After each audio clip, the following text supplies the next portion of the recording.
Hey little Danny, don't you cry. Because I'm TV Skyn, and my first introduction to Ninja Sex Party, I don't know exactly when it happened. I mean, it's just over the course of being on YouTube, I guess, and being subscribed to people in the sphere of the Game Grumps, and the algorithm naturally recommending their videos to me, I suppose. And the earliest thing I can remember thinking about them was that, they're quite funny and perfectly okay and decent, and I'm not really that interested in them. And I mean, I really wasn't a fan of them to start out with. I thought their music was sort of decent, but kind of underproduced and went a little bit too much for the easy jokes. And I thought that the whole thing about having intentionally bad music videos, like having music videos that intentionally look kind of amateurish and kind of playing it up as a joke, that was kind of funny, but it was also kind of funny that I'd seen before, and I wasn't super interested in it, and so for a very long time I was kind of happy to just write them off as something that I was aware of, but I wasn't necessarily interested in or a fan in. And then... Yo, Ninja Brian, you see that high schooler over there getting pushed around? This looks like a job for Cool Patrol. Hey kid, yo, you getting picked on in school, the other boys, they say you just ain't cool, well that's bullshit. They're gonna teach you the rules, those motherfuckers ain't gonna bother you, no. So yeah, one of the things that always kind of turned me off Ninja Sex Party a little bit was the way that the music was produced. Like, to my ears, and I'm gonna admit to something here, I am a complete, just snob. I'm a snob when it comes to music production and stuff like that. Not because I'm an expert in it, or because I know a lot about it, but I have a very particular a very particular type of sound that I like my ears to hear, and things that don't sound like that I tend to dislike. And so for me, personally, Ninja Sex Party's earlier songs tended to sound kind of... They sounded a little thin. They sounded a little flat. Like, for me, they were kind of lacking a lot of back end. They were lacking... It sounded a lot like they didn't have a lot of arrangement going on, which is, whether that's fair or not, as... your mileage may vary. I know a lot of people found even their early songs to be very, very good. But then I heard Cool Patrol, and clearly... something had happened in the interval between whatever I listened to last and Cool Patrol getting released, because Cool Patrol just hit me right in my rock heart. Like, just straight in the heart that I've got specifically for rock music. I got an extra one just for rock music, because when I listen to really good rock music, my heart rate goes really high up, and if it goes into my normal heart, then there's a chance I'm going to have a heart attack and die. So I've got a secondary rock heart that Ninja Sex Party and Cool Patrol just boom, went straight into that. And I sat up and I paid attention a little bit. And I would wow, okay, these guys there's actually something going on here. I need to know what's going on.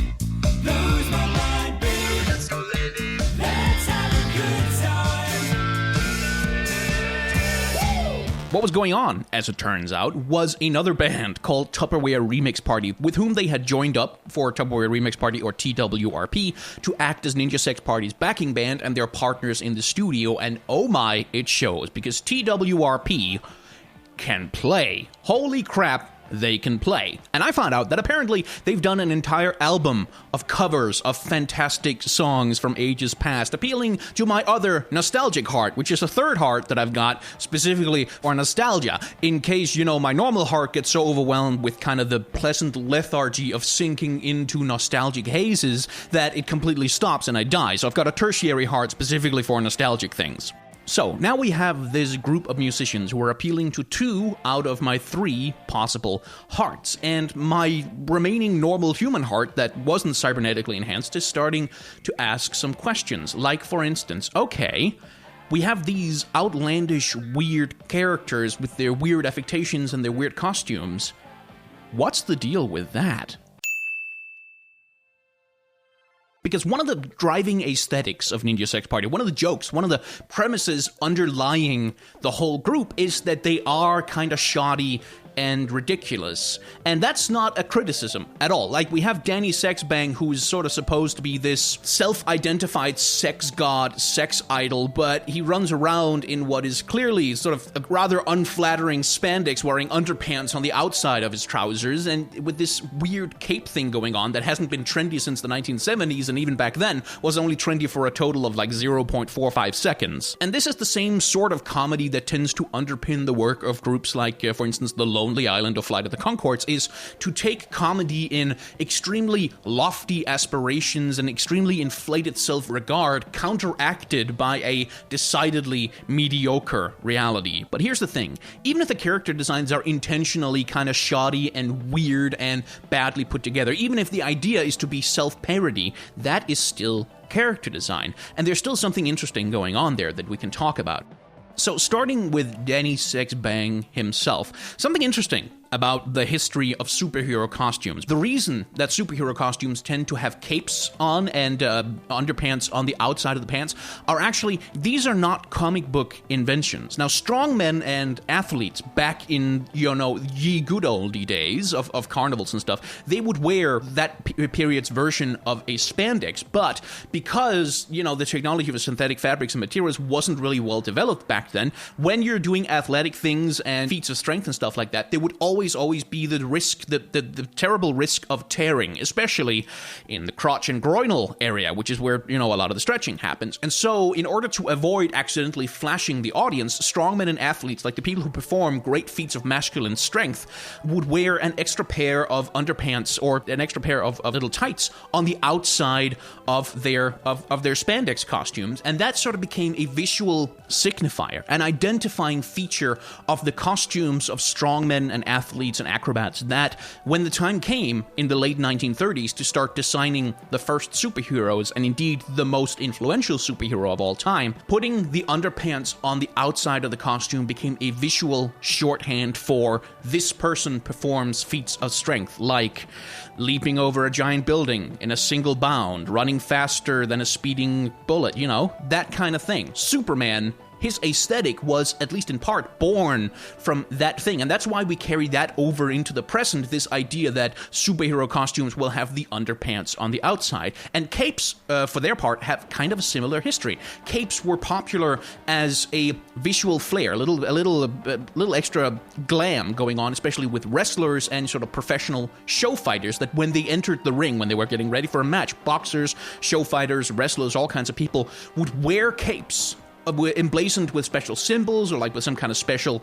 imagery going on, so that audiences could identify them from far away, so that they would stand out, so that they would be more obvious. And so in much the same way that the underpants on the outside of the spandex became associated with strong people who did strong things, capes gained that association as well, which is why they found their way onto characters like, for instance, Superman, and indeed a whole host of the other members of the superhero pantheon that was invented later on. And so we come to Danny Sexbang himself, who is appropriating the imagery, the visuals that are associated with superheroes, but intentionally doing it kind of badly. Like, his spandex doesn't quite look like a superhero spandex. His cape doesn't really look like the fur, isn't real. It looks kind of thin and flimsy.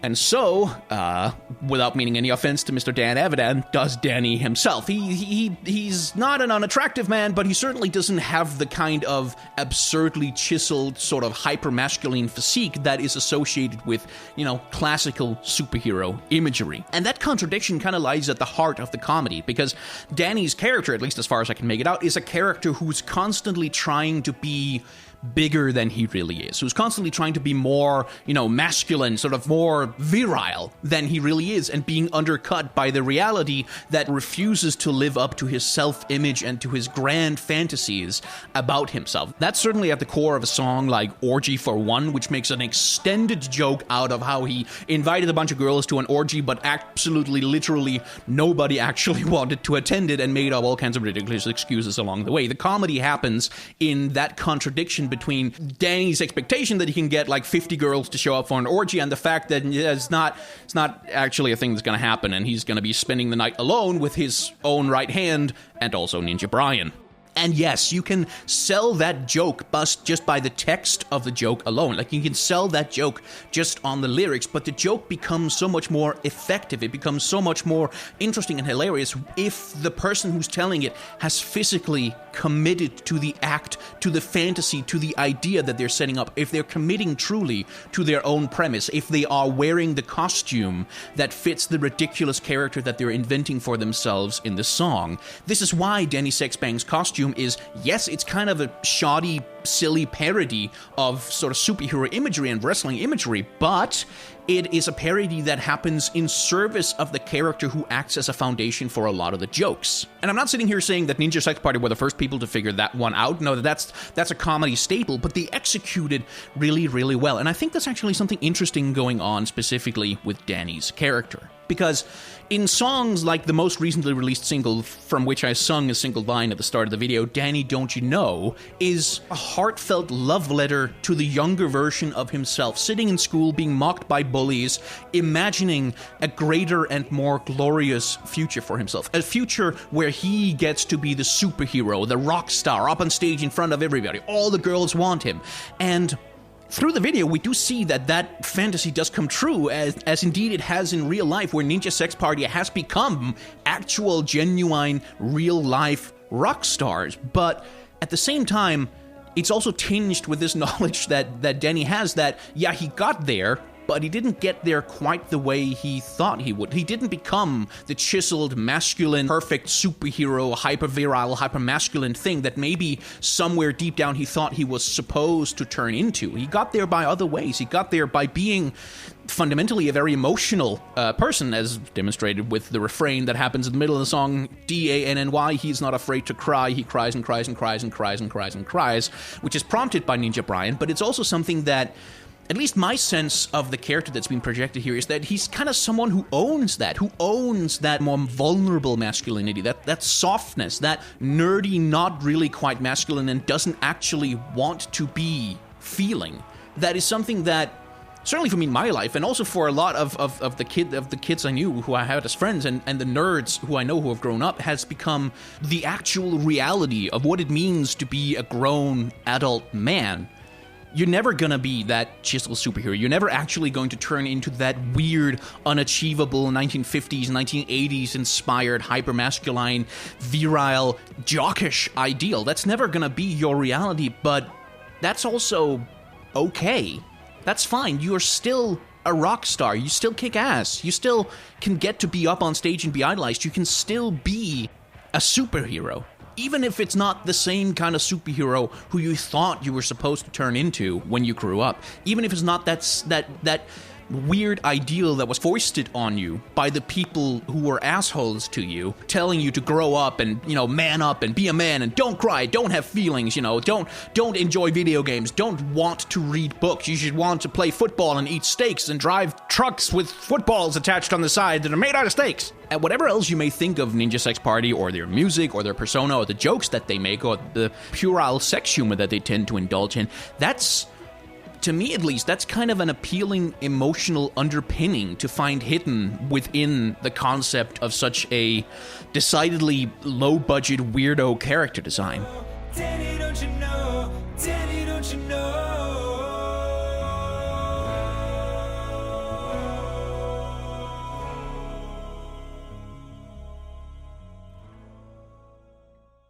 Which leads us on to Ninja Brian. Now, try as I might, and believe me, I did try, there really isn't quite as much emotional resonance to be found in the character of Ninja Brian, who is, in the most literal of terms, a white dude in a kind of shoddy, homemade Halloween ninja costume. Like in this picture, he's just wearing slacks and sneakers. He's, again, much like with Danny Sexbang, who's this character who pretends to be one thing, even though just by looking at them, you can tell that they very, very clearly aren't that thing. Ninja Brian is essentially the exact same joke repeated, but with a slight inversion, because within the fiction of the characters, within the fiction of the band's narrative, Ninja Brian is a ninja. Ninja Brian is overpowered. Ninja Brian can shoot lasers out of his eyes. Ninja Brian can teleport behind you and say, "Nothing personnel, kid," right before he stabs you to death. So Ninja Brian is kind of Danny Sexbang in reverse. He looks like just some random dude in a bad Halloween costume, but in actuality, he is the terrifying hyperdimensional ninja master that he purports to be. And that, of course, forms the basis for their comedy double act, where Danny is the loud, self-proclaiming, overconfident, well-meaning idiot who gets undercut at every turn by the lackluster reality, whereas Ninja Brian is someone who doesn't need to self-proclaim, who doesn't need to show off or be flashy because he actually has the goods to back up the fantasy behind his character that Danny doesn't. Now, that being said, Ninja Brian is kind of a one-note character. Like, his primary purpose in the comedy double act is to be constantly undercutting Danny, to be constantly kind of the imp in his life, making the crowd, for instance, chant mean things to him while he's singing on stage, or stabbing to death anyone who might come between him and his very best friend, Danny Sexbang. He's a ninja, Danny's a hot Jew, and we are best friends. Yeah, we are best friends, it's true.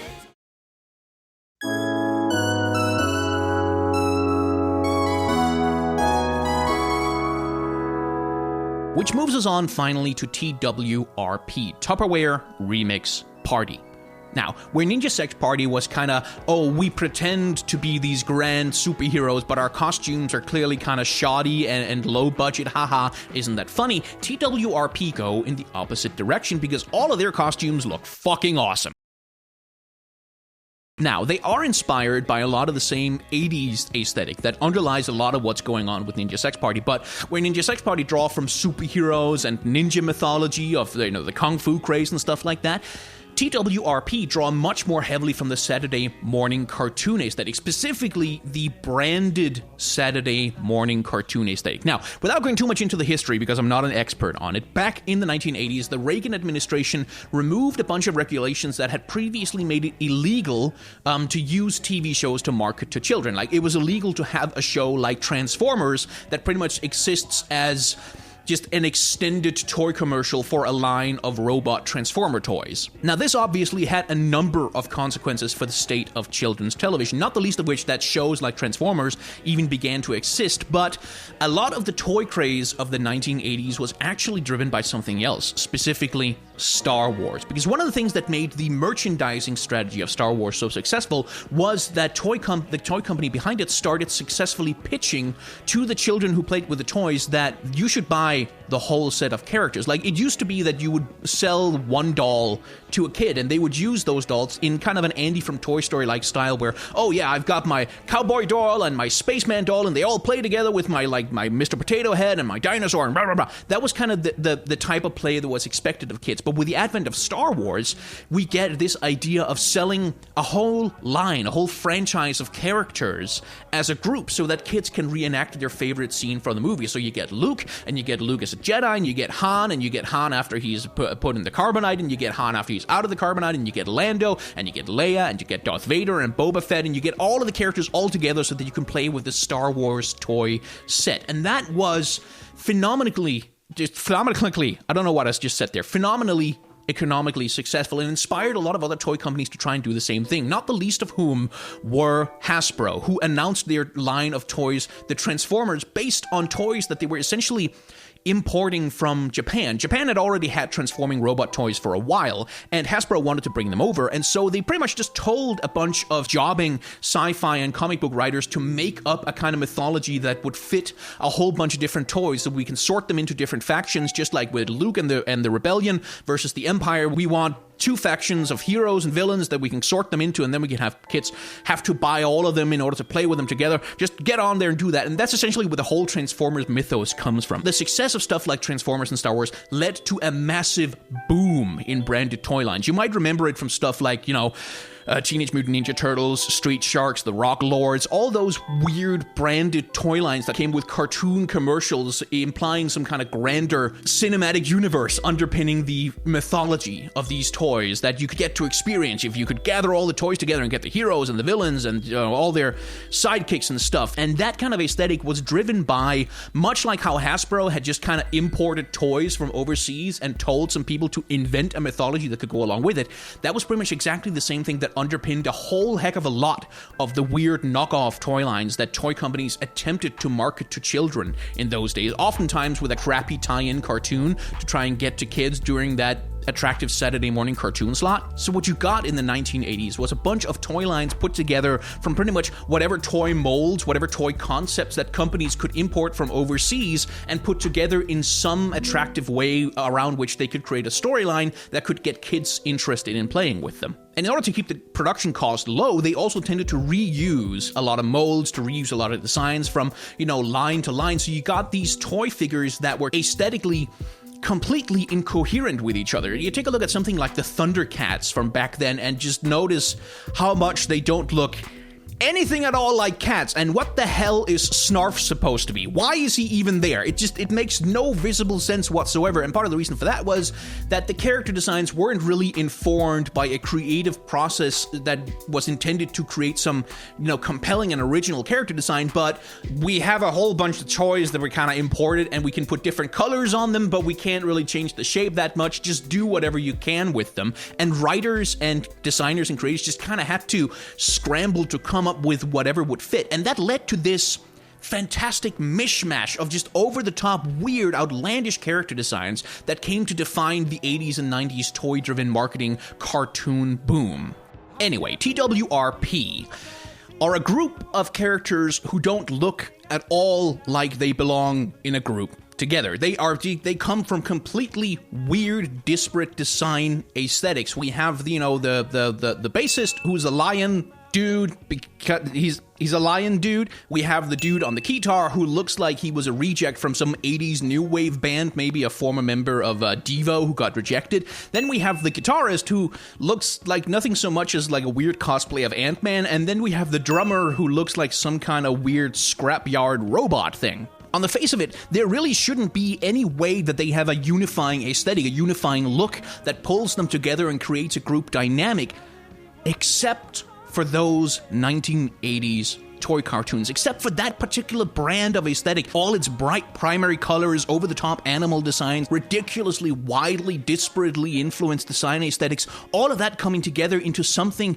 approaching a unified look that comes not from the particular characteristics of the individual character designs, but from the place that they occupy within the pop culture psychology that we're approaching them with. Like, if you're a dirty millennial like me, who was born in the late 80s and grew up in the 90s, you will remember this kind of stuff from kids' TV. You will remember seeing this kind of thing as part of a formative version of your visual imagination. Characters like these existed there. And seeing TWRP, that itch of nostalgia is kind of revived, and it reminds you that yes, there was actually a time where characters who looked like this would fit together easily, and that time was called childhood.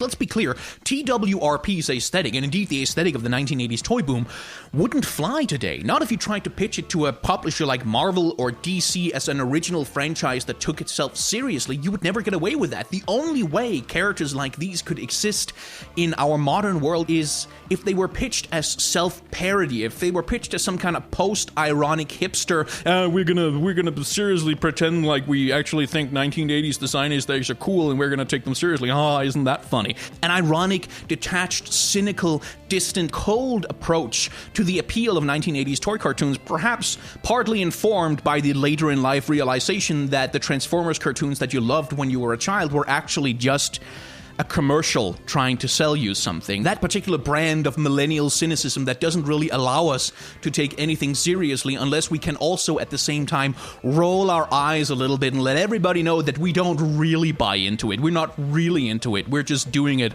ironically. Except TWRP aren't really doing it ironically. They're not really doing it from a place of kind of laughing at the absurdity of it all. TWRP, much like Ninja Sex Party, are engaging whole ham. There isn't an ironic distance here. There isn't kind of a cynical eye-rolling here. There is no hint of this idea that this particular type of design aesthetic, the underpinning aesthetic for the entire band, came from a profoundly cynical commercial venture designed to wring money out of parents' pockets. That's not really on display with TWRP. They approach their roles, they approach their aesthetic, they approach their personas and characters from a place of joy, as it were, from a place of genuine nostalgic appreciation for that past, for that particular version of childhood. TWRP, in other words, approach their own cartoon toy aesthetic with exactly the same innocent excitement that you would find in a child on Christmas morning opening up a present to find that it is full of Transformers toys. And that, more than anything else, I think, is the unifying through line between Ninja Sex Party and TWRP that makes them work so well together as music groups. Because they are two groups that share an awareness. They share an awareness of the ridiculousness of the things that they're trying to live up to. Ninja Sex Party know that they are not actually superheroes or badass space ninjas from beyond the veil of space and time. TWRP knows that the 80s cartoon aesthetic that a lot of people grew up with, even well into the 90s, was a lie. The creative executives at Hasbro didn't really believe in Optimus Prime and the Transformers. They didn't really believe in those stories. They just kind of set it running and waited for the money to pour in. The people who came up with He-Man and the Masters of the Universe didn't really care if Skeletor ever got his hand on the power of Grayskull. And what these two groups argue by their existence is that doesn't really matter. It doesn't really matter if you're never going to grow up to be the badass, super hyper-masculine superhero that you thought you were going to be. It doesn't really matter if the executives at Hasbro aren't George Lucas, that they didn't really believe in the extravagant space fantasy that they were trying to sell you. That doesn't really matter. It doesn't matter if you were sold something by cynical people who didn't really believe in it. That doesn't mean you can't believe in it. That doesn't mean you can't derive emotional satisfaction or even important life lessons from the adventures of He-Man or the adventures of Optimus Prime and his ragtag band of Transformers as they fight against the evil Decepticons. That doesn't mean you shouldn't want it to have been real. And yeah, they got my rock hard because they're really good at playing. They make good music that really hits you in the chest. They got my nostalgia heart because they were pandering to the 1980s and to the 1990s and to my millennial childhood fantasies. But it was the sincerity that finally got to the real human heart in me. Anyway, I think 26 and a half minutes should be enough to dissect the aesthetics of a couple of comedy 80s inspired rock bands. My name has been TV Sky, and thank you very much for watching. If you have enjoyed this video, then there is a like button down below that you should definitely feel very free to avail yourself of. Like, it's complimentary. It's right there for free. You don't have to pay anything. You can just click on it, and it's like nothing's gonna happen. No cops are gonna come to your house and tell you that you were unlicensed clicking on the like button. That's complete. You can do it. It's fine. I've taken care of it. I've handled all the taxes and the paperwork. Everything's cool. And if cops show up, like, you just tell them, no, it's cool. TB's gone. He's got the paperwork. You just head over to him and say stuff to him about it. You can also subscribe. That is also free, and I've been told that it no longer triggers a congressional investigation into your taxes. So that's also a good thing. You can click the subscribe button now. It's safe. It's okay. It's cool. If you are so inclined, I also have a Patreon, which you can put some money towards if you want to. Like, if you have a spare dollar lying around that you don't need, then the Patreon is right there and could really use that spare dollar, because I like to eat food and live in buildings. Those are two of my very favorite things. Now, if you didn't like the video, that's completely okay. I'm confused as to why you would watch this far, but there is a dislike button down below that you can click on. But I should warn you that the dislike button is the seal on the tomb of an ancient evil mummy who was trying to take over the world 10,000 years ago. And if you click on it, there is a non-zero chance that you are going to have to become the legendary space warrior destined to take up the power of the stars and fight for all eternity against the evil Momwakataha, who, otherwise will attempt to turn all the universe into sand because of some reasons that are never really expanded upon, because the show ends after 2 seasons and the writers never really get around to explaining any of the backstory. Anyway, thank you very much for watching.